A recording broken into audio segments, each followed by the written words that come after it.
Hai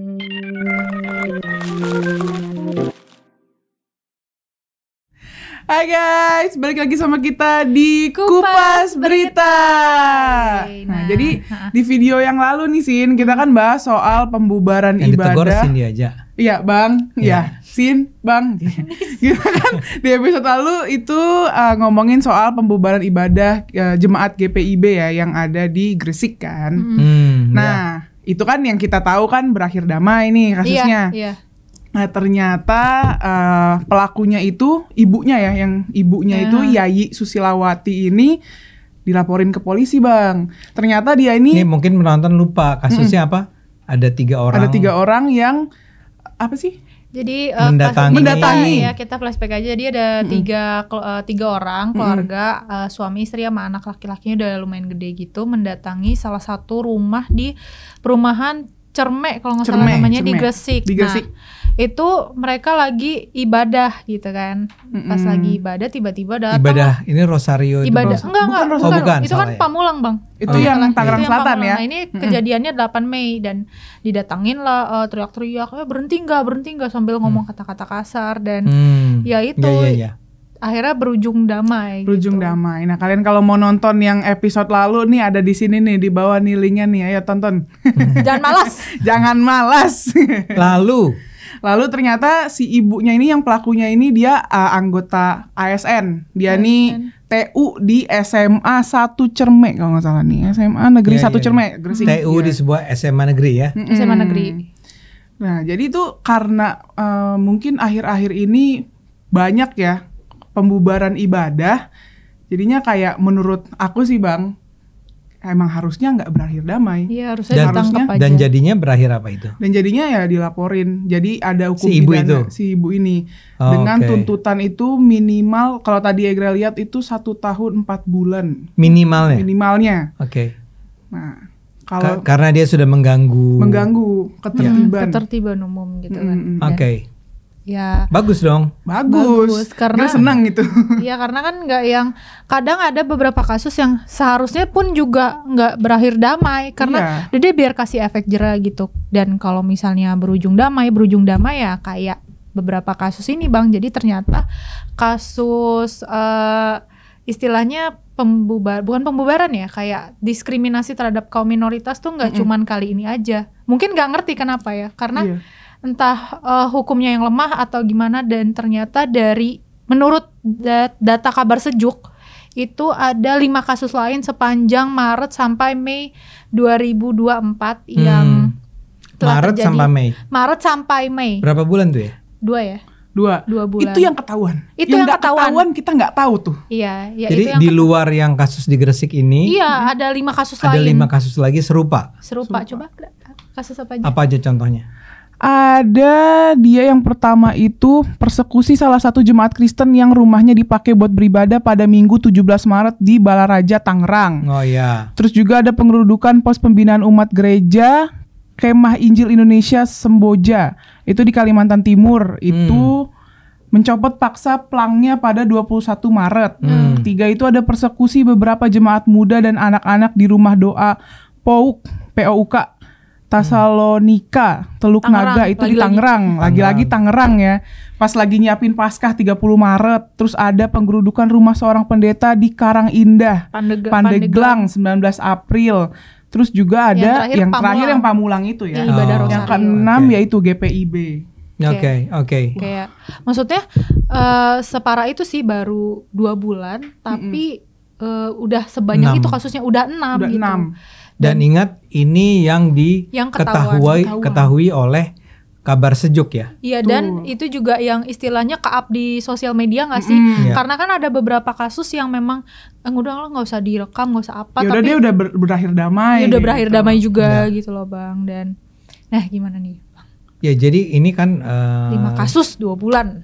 6 ya, 6 kasus. Jadinya 6 kasus. 6 kasus yang diangkat selama 2 bulan.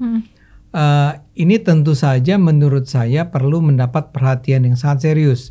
Di acara ini tanpa kita sengaja barangkali ya, hampir setiap minggu kita mengangkat isu-isu yang terkait dengan intoleransi, pembubaran rumah ibadah, pembubaran saat orang sedang beribadah. Dan beribadahnya itu bukan, saya ulang ya, kemarin-kemarin juga sudah kita ingatkan, ini sebetulnya nggak pakai speaker, nggak pakai suara yang terlalu keras. Jadi betul-betul hanya karena mereka beribadah, mereka didatangi dan dibubarkan. Betul.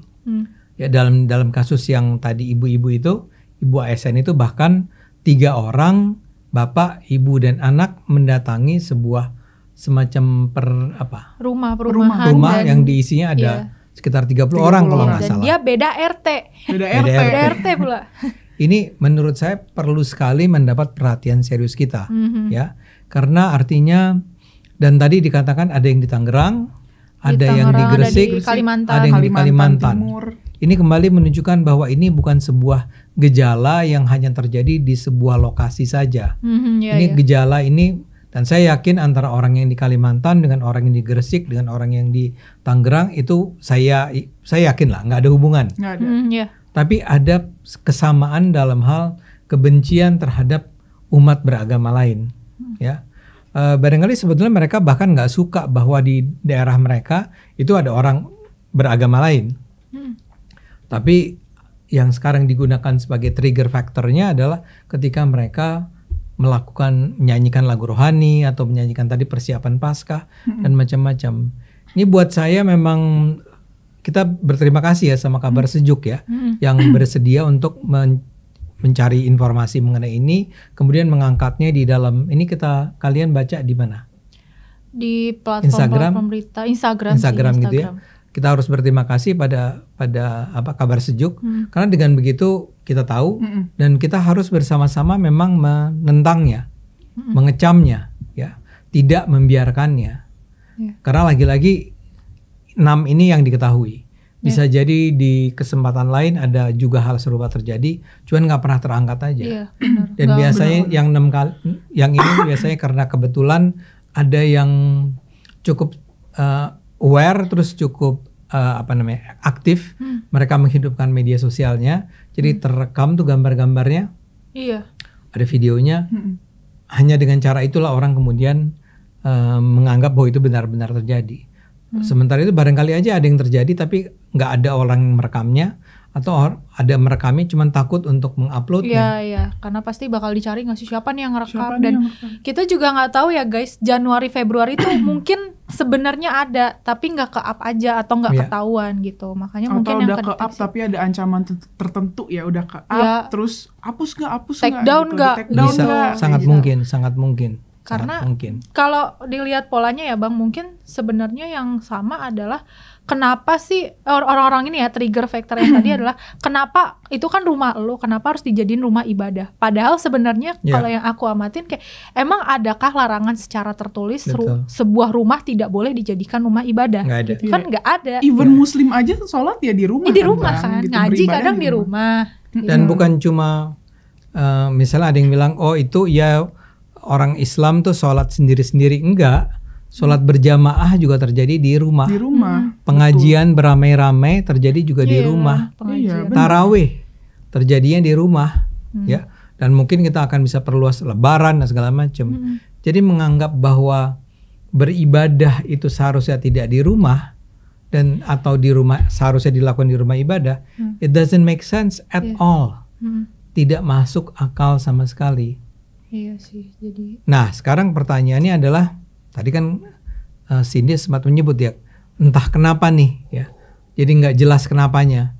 Menurut saya salah satu yang paling persoalan adalah karena negara membiarkan.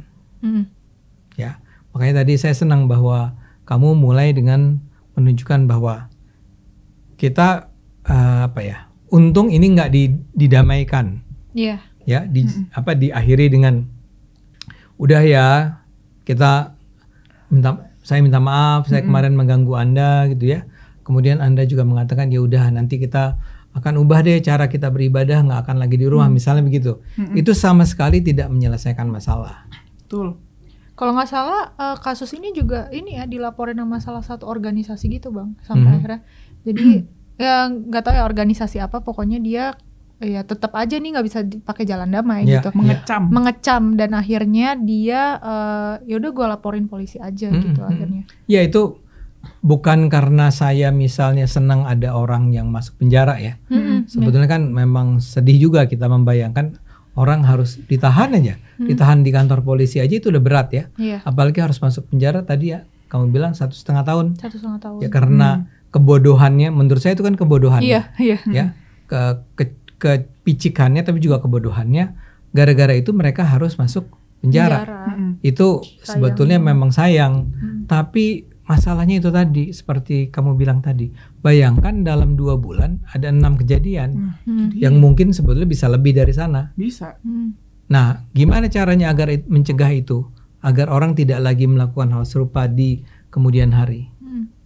Kalau menurut saya sih, salah satunya orang dibuat takut. Iya.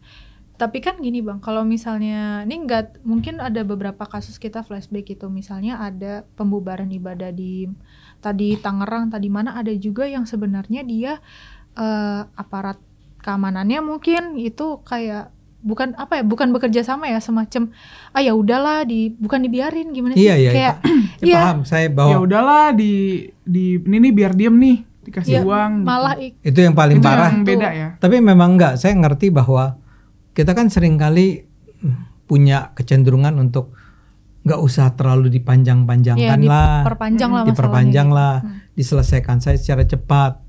Bisa juga dengan kasih duit ya, seperti Egra katakan. Tapi nggak usah pakai duit deh, ya.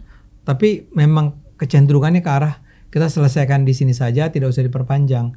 Menurut saya itu nggak sehat.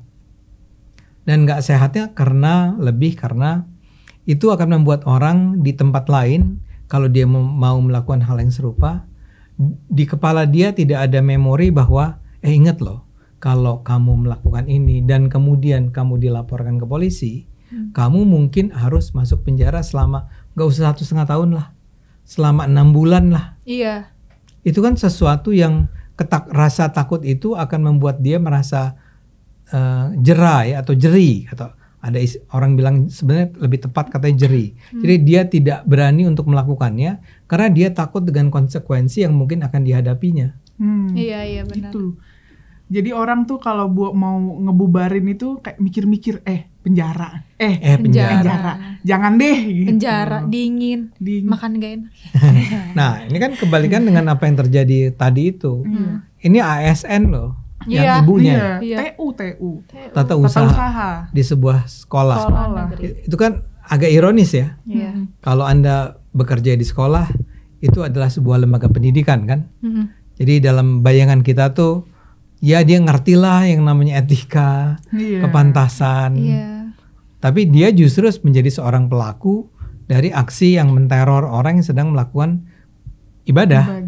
Kayak kalau kontras banget ya latar belakang pekerjaan lo sama apa yang lo lakuin di lapangan gitu. ASN lagi kayak bener-bener mana sih etika lu gitu. Etika ASN. Nah itu harus dibuat, harus orang berada dalam kondisi di mana orang tahu bahwa kalau dia melakukan hal-hal semacam itu konsekuensinya serius. Bukan konsekuensi yang kecil. Nah, ya, tapi kan sekarang Anda menyebutnya tentang ada 6 kejadian dan itu beda-beda ya. Yang kejadian di mana yang pakai bacok? Tangerang Selatan. Bukan di Pamulang ya, Pamulang universitasnya. Di Tangerang Selatan. Tangerang Selatan. Itu sampai ini nggak sih, cewek lagi korbannya nggak sih, kayak dilukain? Kan itu ada, bayangkan dia memang membawa senjata tajam. Niat banget. Datang ke sana untuk mengancam orang-orang yang kesalahannya cuma satu, beribadah. Yang bukan agama mereka. Ya. Jadi memang ini harus lawan. Nah, tadi kita udah mulai dengan menyebut ini masalah negara tuh tidak terlihat serius ya terhadap peristiwa-peristiwa semacam ini. Nah, karena itu saya sih senang bahwa polisi turun tangan dan melakukan tindakan yang menahan dan mengancam bahwa akan orang mungkin akan masuk penjara selama misalnya 1,5 tahun misalnya. Itu bagus. Jadi negara harus menunjukkan bahwa ini kan kebetulan cuma tiga orang ya yang datang ke si tempat ibadah itu. Tapi kalaupun yang datang 20 orang, yang datang 30 orang, yang datang 100 orang, negara harus bersikap tegas. Iya, tetap jangan karena ngikut suara mayoritas aja lah. Betul. Gitu. Apalagi itu. Berarti selama ini aparat keamanan dan lainnya kuasanya di bawah ini dong, mayoritas, maksudnya mayoritas di atas, suara mayoritas paling atas, itu kan nggak bisa kayak gitu juga cara kerjanya. Iya. Lagian juga nggak ada yang salah dengan ibadah ini, orang cuma ibadah gitu loh, kenapa digeruduk gitu. Dan ya negara seperti saya menyebut negara tuh sebetulnya kan adalah lembaga-lembaga yang punya otoritas untuk menangani ini. Itu lembaga-lembaga ini seperti lupa bahwa sebetulnya hal semacam itu adalah sesuatu yang secara hukum pidana terlarang. Iya, benar. Harusnya itu diajarkan. Iya. Nah, tapi selain itu menurut saya kan menjadi penting bagi kita untuk melihat kenapa ada banyak orang sipil nih yang punya tendensi keinginan hasrat untuk menghabisi orang umat beragama lain kan. Ini menurut saya memang salah di pendidikan agama mereka. Ya. Jadi kalau kita udah bicara tentang pendidikan agama mereka, kita tentunya berharap pada mereka yang punya otoritas untuk mengajarkan agama. Mungkin ajaran-ajarannya entah terlalu konservatif, benar-benar tidak menanamkan nilai-nilai keberagaman sejak dini. Makanya jangan berteman sama yang beda agama, dia gini-gini. Ntar kamu dikristenisasi apa gitu kan. Iya kan? Iya. Kristenisasi lah apalah. Nah, kita udah pernah bicara ini. Tapi nggak apa-apa kita ulang. Salah satu lembaga yang paling punya otoritas untuk mengintervensi tindakan-tindakan semacam ini adalah yang namanya Majelis Ulama Indonesia. Seharusnya. Kita ulang lagi ya terus supaya kalau ada yang dengar sampaikan lagi ke MUI. Tolong sampaikan ke MUI-nya ya. Ya memang betul ya, barangkali Anda akan bilang bahwa Muhammadiyah misalnya itu penting. NU Muhammadiyah, NU itu dua organisasi Islam terbesar harus bicara hal-hal semacam ini. Harus mengajarkan umatnya bahwa itu salah ya. Kita nggak tahu ya apakah mereka melakukannya atau tidak, tapi kalau NU jelas tuh katanya di banyak tempat ulama-ulama NU itu mengajarkan para santrinya kalau dia di pesantren untuk tidak melakukan hal-hal semacam itu, membenci agama lain dan seterusnya. Tapi ya sekarang dalam kondisi semacam ini ya, saya sih menganggap ini kondisi yang rada mengkhawatirkan nih ya. Suara-suara para ulama itu harus terdengar. Apalagi Majelis Ulama Indonesia. Ya. Kan ada anggaran negara yang dikeluarkan untuk membiayai hidup mereka kan. Si Majelis Ulama Indonesia itu, dan selama ini suara-suara mereka kan memang kita tahu akan berpengaruh. Kalau mereka mengatakan ini haram misalnya. Ya pasti langsung misalnya haram ya dijauhin sertifikat halal kan. Walaupun sekarang MUI udah berkurang tuh perannya di situ. Tapi kalau mereka mengatakan apalah haram gitu ya. Kemarin tuh ketika menikah beda agama kan, salah seorang tokoh MUI-nya bicara, oh itu haram gitu ya. Nah, kita ingin mereka bicara tuh bukan hanya di urusan-urusan begituan tuh. Tapi sekarang jelas ada penyerangan terhadap umat beragama lain,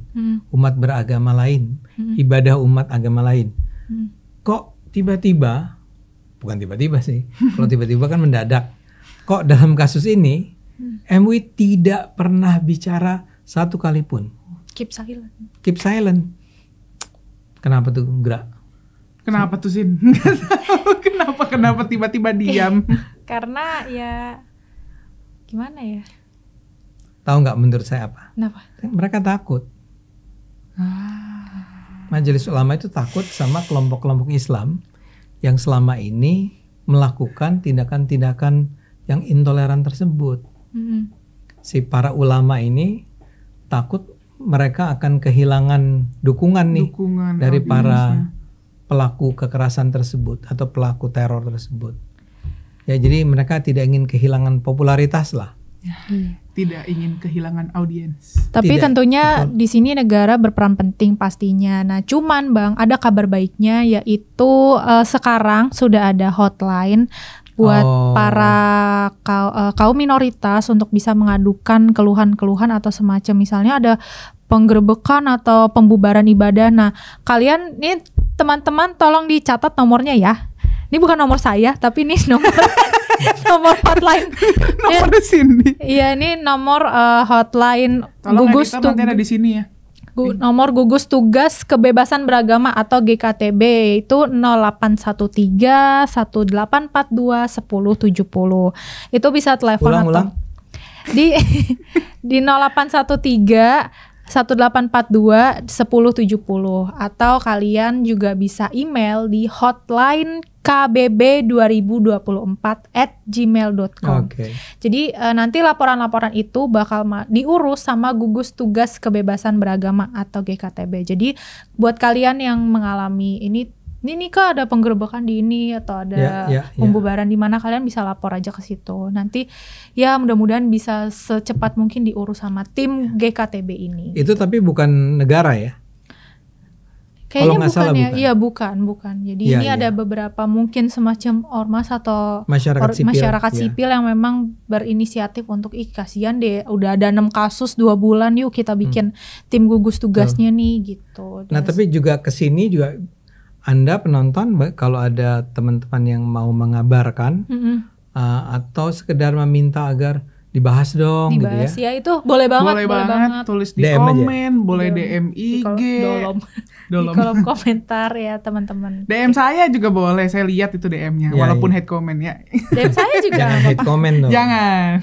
Gitu. Oke. Nanti kita bahas. Jadi kabari, kita akan bahas kalau memang Anda bahkan mau menyarankan itu ada seorang pendeta yang barangkali atau apalah ya pemuka agama yang berulang kali menghadapi kesulitan semacam ini. Ini nomornya, kita akan kontak beliau barangkali untuk kita wawancara atau kita ajak ngobrol dan seterusnya. Pokoknya kita harus sama-sama nih penonton, kita perangi bentuk-bentuk intoleransi. Setuju banget. Kami ini di sini sekedar penyambung lidah saja. Iya. Ya. Tapi kalau diperlukan ya kita juga perlu mungkin membantu dengan membawa kasus ini ke pihak-pihak yang punya otoritas. Ya, menyalurkannya atau menjadi penyambung lah. Ya. Karena mau gimana pun hak beribadah itu adalah milik semua warga dan hak beribadah itu udah dijamin sama konstitusi. Oke? Yes. Jadi jangan takut. Tuh. Oke, mungkin itu aja yang bisa kita bahas di Kupas Berita kali ini. Jangan lupa apa, Cindy? Jangan lupa like, comment, subscribe channelnya Coro TV. Tadi ya kalau misalnya kalian ada laporan atau pengaduan apapun bisa banget komen di channelnya Coro TV di Kupas Berita ini. Dan see you on the next episode di Kupas Berita. Bye-bye. Sampai ketemu. Sampai bertemu.